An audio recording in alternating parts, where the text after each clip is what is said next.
we had a good practice with the FP1 and FP2, but the FP1, we had a lot of young drivers coming in. We even had the Leclerc brothers on the track. This is the first time Charles Leclerc and Arthur Leclerc are racing together, but it took a while for Charles Leclerc to come out to race. But unfortunately, we'll be having a 10-place grid penalty because of his battery swap, which is going to affect the Ferrari's charge towards McLaren in the Constructors' Championship and also the Drivers' Championship, the battle for second.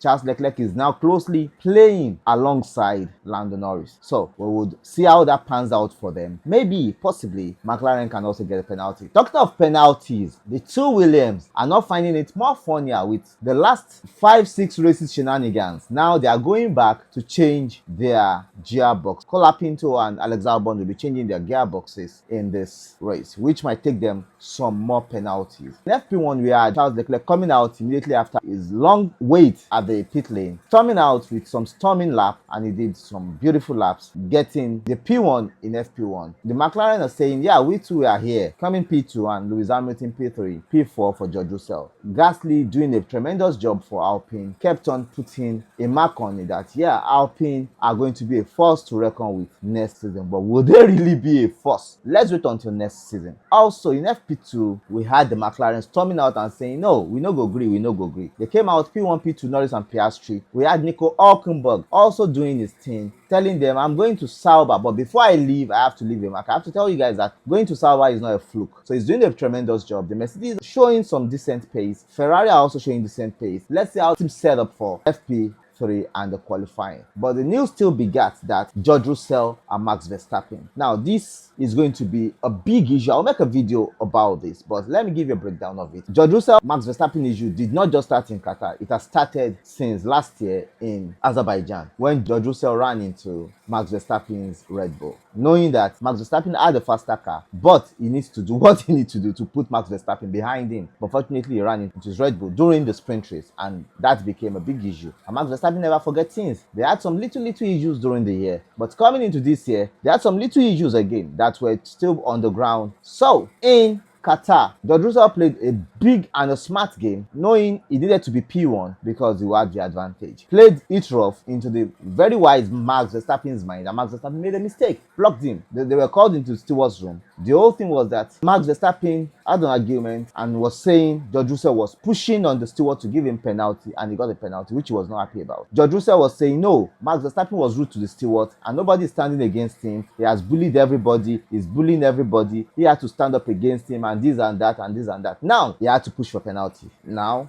the both are looking tense, which means it's not for this race, it's for next year. If the Red Bull are competitive and the Mercedes are competitive next year, it's going to be a huge ask for them, because I am telling you, these guys will be running into themselves because George Russell is stubborn. Max Verstappen is stubborn. Now, if they are running side by side, they are not going to give in to any mistake. They will run side by side. And if the whole grid is too competitive and the two of them are side by side, forget, it's going to be crashing calamities next year. Crashing calamities, you don't want to miss it. And I tell you, this season has been a very beautiful season. For me, it's been one of the greatest seasons since 2021. 2022 was a down season, nothing to cheer about, nothing to really talk about. 2023 season, but 2024 season, from race 10, we've been having bangs on bangs on bangs on bangs. It's been a very interesting race, and I hope we have more. We are having the Mercedes, the Ferrari, the Red Bull, and the McLaren, and possibly Aston Martin and Alpine being competitive and coming to the front grid. Also, I think Williams will be a big team if they have not overspent their budget to compromise their possibility next year. I think it will be a big team. And I also think getting a 10-place grid penalty for Ferrari, for me, I think it's not about the championship, because they're looking at having more time to develop 2026 car. So if they are coming second, it's not a big ask for them. It's not a big deal. I believe that is what they are playing into. They want to be reserved. Look at what is going to happen, then shoot. That, I think, is what they are going to do.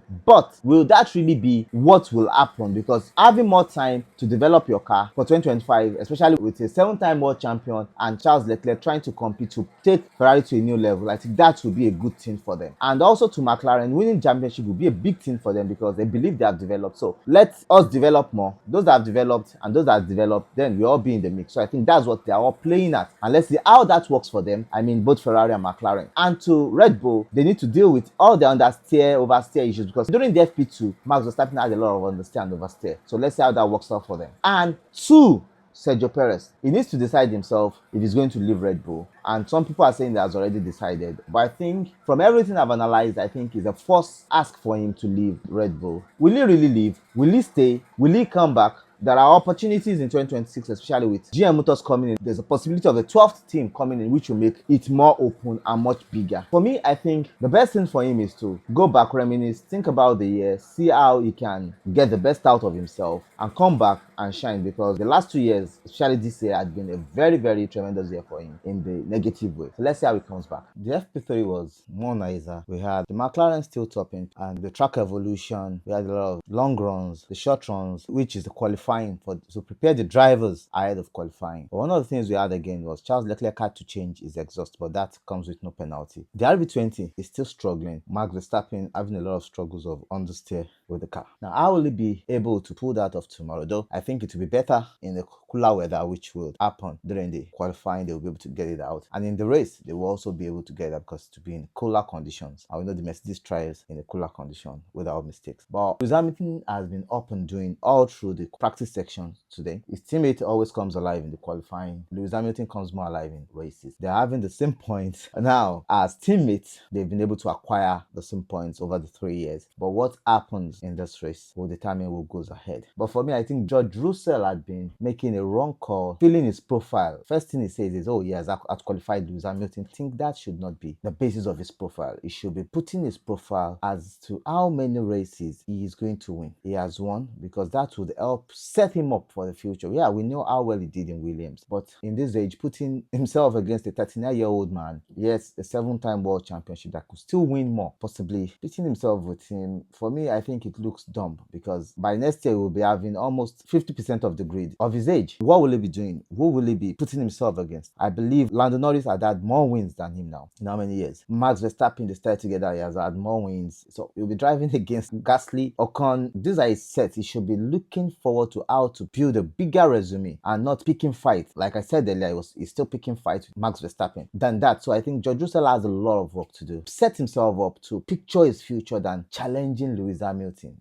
For me, I think it's dumb. Well, it depends on the way he feels, but I think coming to qualifying, it still looks like a McLaren team, and we know how Max Verstappen can pull up a surprise in qualifying, and bingo, he gets it up. And also Lewis Hamilton can pull up a surprise. But the race is looking like a McLaren race, and probably if Max Verstappen is able to shine, he shines. But he has taken pole position in 4 of this Grand Prix. So let's see how he's able to thrive and do in the qualifying and in the race tomorrow. There is nothing like the last qualifying session of the season, and that was it in Abu Dhabi. What a qualifying it was. As in, you cannot get just anything out of it. It's just too hot. As in the Q1, we had Magnussen, Hülkenberg. The RCs were doing a great job. A very wonderful job. They were just there frustrating the top 4. They were just there to pepper the eyes of the top 4. That was what the Haas were there for, especially Hülkenberg. I know the funny thing, Lewis Hamilton was out in Q1. Why was he out? Like I told you, the Haas were there to pepper the top 4's eyes. Magnussen was able to, while trying to dodge Lewis Hamilton on a fast lap on his qualifying run, and Lewis Hamilton was up in time. You know what he did? By mistake, he hit one of the bollards that was on the track. Hit it in front of Lewis Hamilton, which took the aerodynamics. The pace was just off him, and he was dragging the bollard on and on. There was no wind to be able to suck the car down and push him. And also, there was one of the Alpines ahead of him that also slowed him down. So he lost track time, he lost everything, and Lewis Hamilton qualified 18th. And you know what? In Q1, we had Albon, Joguanyu, Hamilton, Colapinto, and Jack Doohan out in Q1. In Q2, we had the tremendous Q2. The Red Bull, like I told you earlier, the Red Bull might come out in qualifying and be on fire. They were peppering, they were firing. Red Bull took the P1 in Q2. They were just there. Max Verstappen was just right on point. The VCAB had a front wing update this weekend, but Max Verstappen was just on point in the Q2. Perez had this time deleted, but it was reinstated. That was a good one for Perez, but a bad one for Hamilton in Q1. But in Q2, like I was saying, Max Verstappen was on fire. But as Hülkenberg was just there, he was not ready to leave. Unfortunately, Magnussen was out in Q2. He was unable to keep up that fiery run. Charles Leclerc was out in Q2. That was painful for him. Gasly, what a tremendous job. We have Tsunoda, Lawson, Leclerc out, which means Leclerc could be starting behind everybody. 10 plays, grid penalty. Lance Stroll out and Magnussen out. Then the Q1, the ultimate qualifying. I know the funny thing, this ass, I don't know, maybe the car was just for qualifying and not for racing, because I don't know what they were doing. They are just fast today. That ass was just too fast today. The McLaren got the job done. They were able to put themselves P1, P2 for Norris and for Piastri. Carlos Sainz did a pretty good job, qualified third, but Nico Hulkenberg qualifying fourth in the ass. Wow. Max Verstappen fifth, George Russell seventh. Pierre Gasly has qualified George Russell in that Alpine. What a wonderful weekend for Pierre Gasly. Qualified sixth. Alonso seventh. Alonso did a great job today in that stubborn Aston Martin. We had Bottas. Bottas, what a last qualifying he had this weekend. He really put all his heart out to give a good qualifying this weekend, and what a qualifying he did. And we had Sergio Perez in 10th. What a race it will be. Like I said, I believe it's going to be a Mercedes engine all through. Let's see how that pans out. Lewis Hamilton would be able to move up to 16th and start 16th because of the penalties around him, or 15th tomorrow. But let's see what happens. But I think it will be a very good race for you to see tomorrow. Catch you guys tomorrow. Please subscribe, like, share. I love you guys. Bye. Cheers.